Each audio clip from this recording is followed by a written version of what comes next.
Socrate fut l'un des grands penseurs de l'histoire, mais il n'a ni écrit de livre, ni recherché la célébrité. Il se contentait de poser des questions, mais cela a suffi pour qu'on le condamne à mort. Il n'était pas parfait, il a simplement osé penser par lui-même. Rosa Parks était une couturière noire dans l'Alabama des années 50. Elle n'était ni riche, ni célèbre, ni influente.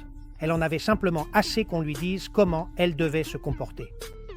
Un jour, elle a décidé de ne pas céder sa place dans le bus. Ce geste a changé l'histoire. Frida Kahlo était une artiste mexicaine aujourd'hui reconnue dans le monde entier. Elle a vécu une vie pleine de douleurs physiques et de ruptures sentimentales.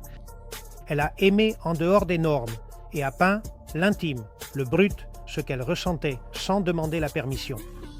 Aucun des précédents n'était parfait, mais un jour, ils ont décidé de vivre en toute liberté. Aujourd'hui, nous vivons dans d'autres types de prisons. Réseaux sociaux, filtres, discours répétés, algorithmes. Tout et tous semblent te crier que tu dois être parfait, avoir bonne apparence, dire ce qu'il faut et penser comme les autres. Mais cette perfection n'existe pas. C'est de la propagande déguisée en likes, en phrases creuses et en standards artificiels. Tu n'es pas ici pour ça. Tu es ici pour penser avec ta propre voix, pour choisir ton chemin et non pour suivre celui qu'on t'a tracé. Ce n'est pas une faiblesse d'être imparfait, c'est ce qui fait de toi un être humain. Et être humain avec un esprit critique, c'est l'un des actes les plus courageux que tu puisses accomplir aujourd'hui.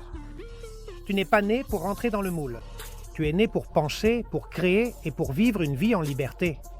La prochaine fois que tu as l'impression de ne pas être à la hauteur, demande-toi qui écrit cette histoire et décide si tu veux vraiment suivre ce scénario.